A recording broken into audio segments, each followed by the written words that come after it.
નમસ્કાર મિત્રો, એનલાઇટનિંગ માઇન્ડ્સના આજની નવી પ્રસ્તુતિમાં આપ સૌનું સ્વાગત છે. જે એક અગાઉ આપણે શરૂ કર્યું છે એના જ અનુસંધાને શબ્દકોશમાંથી મળેલા, સંસ્કૃત શબ્દકોશમાંથી મળેલા સારા અને જ્ઞાનવર્ધક શબ્દો કે જેના ક્યારેક આપણી રોજિંદી વાતચીતના, આપણા રોજિંદા પ્રત્યાયનમાં જે શબ્દોનો ઉપયોગ કરતા હોઈએ છીએ, પણ એ શબ્દોની અર્થ અથવા એ શબ્દની ઉત્ક્રાંતિ, એ શબ્દની ઉત્પત્તિ, એ શબ્દનો મૂળ શબ્દ, એના રૂટ્સ ક્યાં છે એ વિશે આપણે અજાણ હોઈએ છીએ. તો એક આપણે જે અગાઉના બે એપિસોડ આ માટે પણ કરેલા કે અ ઉપરથી શરૂ થતા કેટલાક સુંદર શબ્દો, એ પછી આપણે ક ઉપરથી શરૂ થતા કેટલાક સુંદર શબ્દો જોયા. આજે ખનો વારો છે. ખ ઉપરથી પણ કેટલા બધા સરસ શબ્દો છે શબ્દકોશમાં, અને માત્ર ખ એક અક્ષર નથી, પણ ખ પોતે પણ એક શબ્દ છે. ખ એને શબ્દ તરીકે લઈએ તો એમાંથી સંસ્કૃત ભાષાએ કેટલા બધા અર્થો આપ્યા છે. ખ એક શબ્દ તરીકે લઈએ તો ખ શબ્દના વિવિધ અર્થો જે છે, એ વિવિધ અર્થોમાં સ્વર્ગલોક, આકાશ, જ્ઞાનેન્દ્રિય, જ્ઞાન, સુખ, કલ્યાણ, પોકળપણું, પોલાણ, શૂન્યતા, મીંડું, શૂન્ય, શહેર, ક્ષેત્ર, વર્તન, કામ, મંગલ કાર્ય, વાદળની ઝાડ, નક્ષત્ર, એક જાતની ઉપધાતુ એટલે કે અબરખ જે છે, અબરખ માટે પણ ખ શબ્દ સંસ્કૃતમાં છે. પરબ્રહ્મ માટે પણ છે, અને ક્ષત એટલે ક્ષતિ થયેલું, એ ક્ષત માટે પણ ખ શબ્દ છે. એટલે ખ માત્ર સંસ્કૃત ભાષામાં અક્ષર નથી, પણ ક્ષ એક શબ્દ પણ છે. એ સિવાય પણ ખ ઉપરથી કેટલા સરસ શબ્દો બની શકે છે, અને એના ઉપરથી આપણે જે વાપરીએ છીએ શબ્દો કેવી રીતે આવ્યા. દાખલા તરીકે ખચ શબ્દ છે. એ ખચ શબ્દનો અર્થ થાય છે ખેંચીને, તાણીને બાંધવું. હવે એ ખચ શબ્દ ઉપરથી આપણે ખેંચ શબ્દ પણ કદાચ અપભ્રંશ થઈને આપણી ભાષામાં આવ્યો હશે, અથવા ખેંચીને બાંધવા માટે પણ ખચ શબ્દ જ એના મૂળ તરીકે હશે. એવો જ એક બીજો શબ્દ છે ખટક. આપણે વાતચીતમાં વાપરતા હોઈએ છીએ કે ખટકો રાખવો જોઈએ. તો એ ખટક શું છે? ખટકો એટલે શું છે? ખટકો એટલે ચોકસાઈ, આપણે એ અર્થમાં વાપરતા હોઈએ છીએ. પણ ખટક શું છે? તો ખટક શબ્દ, સંસ્કૃત ખટક શબ્દનો અર્થ થાય છે બંને પક્ષનું લગ્ન જોડી આપનાર મધ્યસ્થી પુરુષ, અને એનો બીજો અર્થ થાય છે મુષ્ઠી. તો આ ખટક શબ્દ અને બંને પક્ષોનું લગ્ન જોડી આપનાર મધ્યસ્થી તરીકે કામ કરનાર એક પુરુષ, તો એ કેટલો બધો ખટકો રાખવો આપણે. બહુ સ્વાભાવિક પણ આ અર્થ, કેટલી બધી સરસ અર્થછાયા લઈને આપણી પાસે આવે છે. અને એ ખટક પછીનો એક બીજો શબ્દ છે ખટ્ટિકા. ખટ્ટિકા શબ્દ છે એ ખરેખર નનામી, ઠાઠડી કે મૃત વ્યક્તિને લઈ જવા માટેનું સાધન માટે વપરાતો શબ્દ છે ખટ્ટિકા. અને એ ખટ્ટિકા ઉપરથી જ આપણો ખાટ શબ્દ આવ્યો છે, અને આપણો ખાટલો શબ્દ પણ આ ખટ્ટિકા ઉપરથી આવ્યો છે.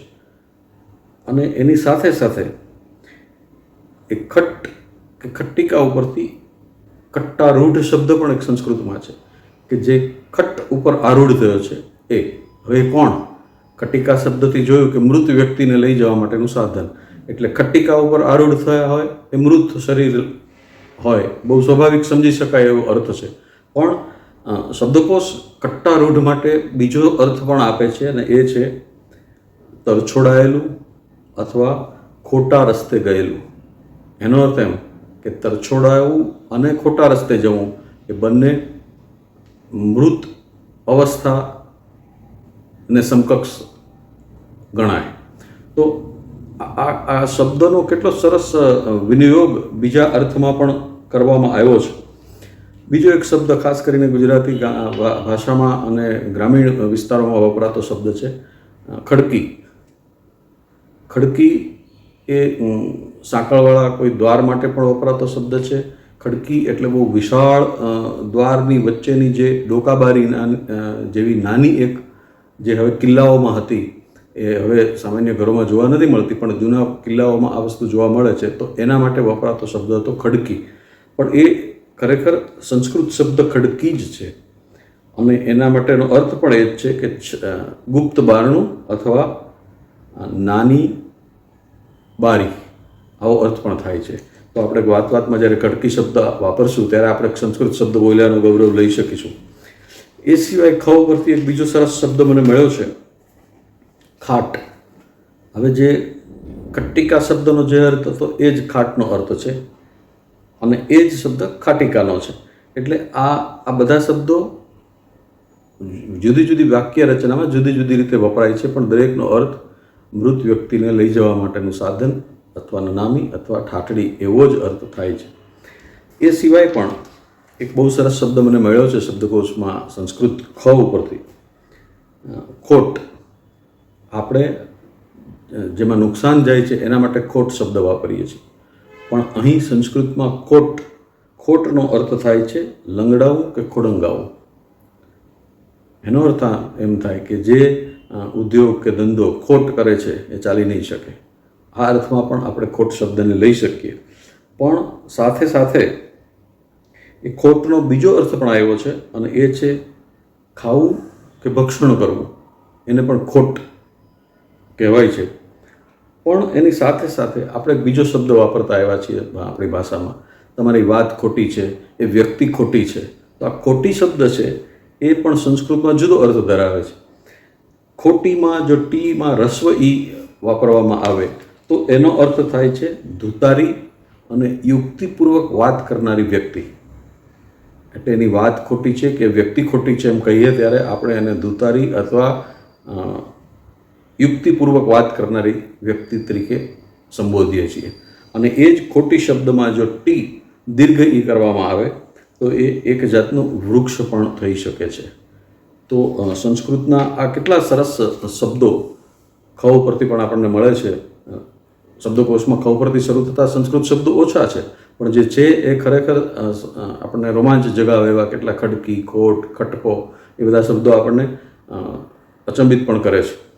છેલ્લે એક શબ્દની વાત કરું, ખોલી. આપણે ત્યાં નાની ઓરડી માટે, નાની રૂમ માટે ખોલી શબ્દ વાપરતા હોય છે કે ખોલીમાં એ રહેતો હતો અથવા કોઈ ગરીબ માણસને ખોલી જેવું ઘર હતું. પણ અહીંયા ખોલીમાં રસવાઈ છે.